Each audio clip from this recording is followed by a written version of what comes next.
Peraturan Mesyuarat. Peraturan Mesyuarat 99, Petua Datuk Yang Dipertua. Saya difahamkan ada di kalangan kita yang mungkin baru balik dari Sabah, tapi saya tak pasti sama ada Yang Berhormat Keningau, adakah beliau sepatutnya dalam kuarantin ataupun tidak, mohon Petua Datuk Yang Dipertua berkenaan perkara ini. Datuk Yang Dipertua, sebagai tambahan, kami daripada Sabah ni, Tuan Yang Dipertua, sentiasa akur kepada setiap perintah yang diarahkan oleh Yang Dipertua berkenaan dengan peraturan-peraturan mesyuarat. Apabila datang ke Semenanjung ini, kita kuarantin 14 hari. Saya duduk di Kuala Lumpur ni, Datuk Yang Dipertua, sudah hampir 2 bulan tak jumpa anak dan bini. Sebab kita tak balik ke Sabah kerana kita tidak mahu nanti bila balik ke Sabah kita akan dikuarantin lagi 14 hari. Jadi Yang Dipertua, apa yang saya tahu, Yang Berhormat Keningau ada di dalam Dewan ini, dia menghadiri Dewan Undangan Negeri Sabah pada hari Khamis 12 November. Jadi bermakna kalau dikira mengikut hari, dia tidak sepatutnya berada di dalam Dewan ini. Kerana asas kita dikuarantin kerana ingin mengelakkan agar ahli-ahli parlimen ini jangan sampai terjangkit COVID ini. Sebab COVID dia tidak memilih jawatan. Dia tidak memilih surat arahan daripada siapa-siapa pun ataupun pengecualian. Jadi minta arahan daripada Yang Dipertua. Terima kasih. Yang Berhormat, saya tak dapat jawab soalan daripada Yang Berhormat Lembah Pantai dengan Sepanggar. Saya akan maklumkan pada SUDR untuk menjawab jawapan dia. Yalah, saya kena dapat penjelasan. Tapi mungkin sebelum mendapat penjelasan satu-satu, adalah lebih selamat jika kejaplah, peraturan mesyuarat biarlah saya bercakap. Yang Berhormat ni semua nak bercakap serentak. Sekejap lagi, Sepanggar dengan Lembah Pantai, saya akan dapat kepastian daripada SUDR. Jadi kalau yang lain boleh tunggu sebentar, saya tidak boleh menjawab soalan.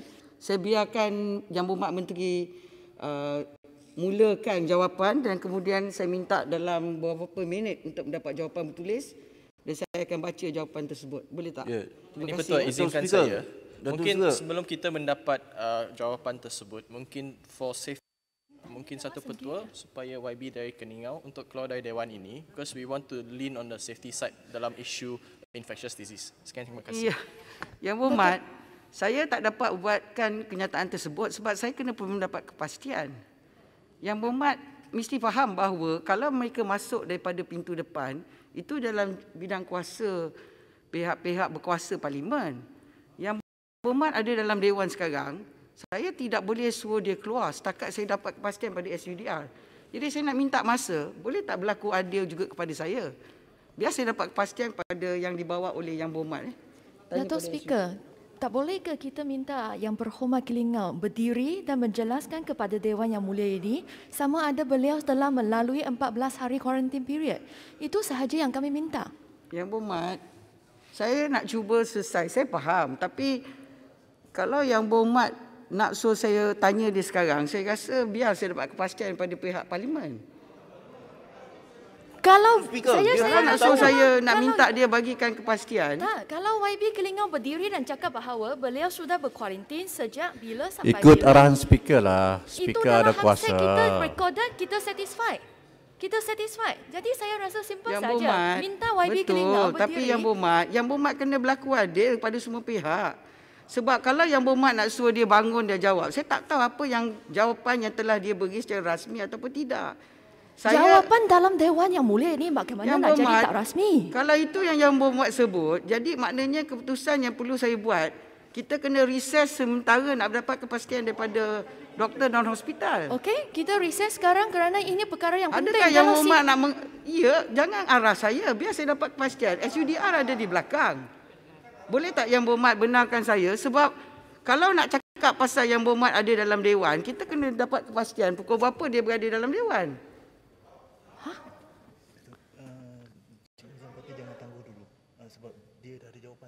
Okey. SUDR maklum pada saya, dia akan bagi jawapan sebentar. Dia minta Yang Berhormat Menteri sambung. Sekejap tunggu. Minta jawapan bertulis. Silakan. Terima kasih Tan Sri Yang Dipertua. Kalau boleh minta timer start kosong balik. Start 20 minit balik. Dah hilang 5 minit.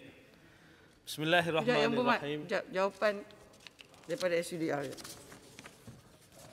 Okey, saya ini jawapan daripada SUDR. Yang Berhormat telah dibenarkan hadir oleh Doktor Klinik Parlimen. Beliau telah mendapatkan recare order selepas tamat kuarantin daripada Kementerian Kesihatan. Double standard. Boleh jelaskan apa itu recare order?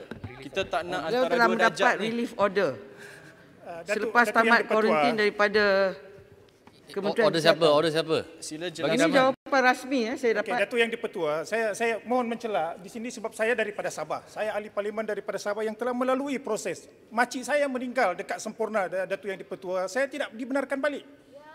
Dan saya telah melalui semua ujian dan disahkan oleh klinik bahawa saya bebas daripada COVID. But yet, itu bukan juga alasan untuk saya dibenarkan pulang. Di dalam Dewan ini, yang di-Pertua ada menyatakan bahawasanya daripada Sabah, ahli-ahli parlimen daripada Sabah tidak dibenarkan pulang dan diminta untuk berkorban. Kami telah berkorban hampir 2 bulan, Datuk Yang di-Pertua. Kalau begitu, lebih baik kami balik hujung minggu yang lepas, lawat makcik saya yang meninggal. Tapi disebabkan kita akur kepada peraturan parlimen, kita sanggup berkorban. Dan inilah pengorbanan yang kita telah lakukan. Tapi apa yang kita lihat di dalam Dewan ini, Yang Berhormat Keningau dibenarkan masuk di dalam Dewan ini. Ini soal keselamatan kami selaku ahli-ahli parlimen, Datuk Yang di-Pertua. Yang Berhormat, saya mendapat jawapan rasmi daripada SUDR.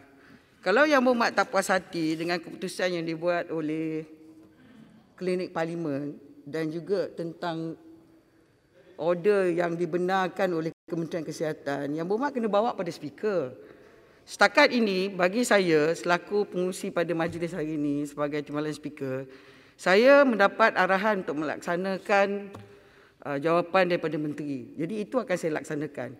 Isu yang mana Yang Berhormat tak puas hati sebab Yang Berhormat mengatakan bahawa berlakunya seolah-olah adanya dua macam double standard kalau boleh sila bawa pada maklumat speaker sebab speaker kata apa-apa isu boleh tanya pada dia. Saya tak boleh jawab bagi pihak speaker. Setakat ini arahan yang saya dapat untuk sambung kepada jawapan Yang Berhormat menteri. Jadi saya tak boleh jawab kepada ruling yang dibuat oleh speaker. Jadi saya minta maaf, saya akan sambung kepada ni. Saya dimaklumkan speaker akan masuk pukul lepas tu speaker. Saya kejap. Kalau speaker masuk, mungkin Yang Berhormat boleh timbul pada speaker. Datuk Speaker, kita ikut SOP yang telah diberikan kepada setiap ahli parlimen di mana kita perlu kuarantin 14 hari. Yang Berhormat Kota Jadi Melaka. adakah sekarang ni klinik boleh override SOP yang telah dikeluarkan oleh parlimen ke? Yang Berhormat Kota Melaka, saya bercakap dengan Yang Berhormat Sepanggar. Saya terangkan kedudukan saya. Biar saya selesai dulu Yang Berhormat. Yang Berhormat bangun. Itu soalan saya, Datuk Speaker. Yang Berhormat, tunggu saya jemput. Speaker. Yang Berhormat tak baca, tunggulah nanti. Macam mana kita nak tunggu, Datuk Speaker? Saya nak jawab SOP Sepanggar. baru kata kita hanya boleh bersidang sehingga 2 petang sebab kita perlu ikut.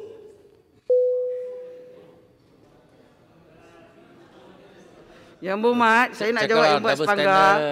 SOP dalam Dewan dinyatakan oleh speaker. Setakat ini arahan saya untuk melaksanakan perbahasan dari peringkat kementerian. Isu tentang SOP kesihatan, apa yang diputuskan oleh Kementerian Kesihatan, sila bawa di luar. Saya minta maaf Yang Berhormat, saya tidak ada arahan sebalik daripada itu. Jadi saya mulakan balik timer, saya menjemput Yang Berhormat Menteri yang mewakili Mana Menteri Kesihatan?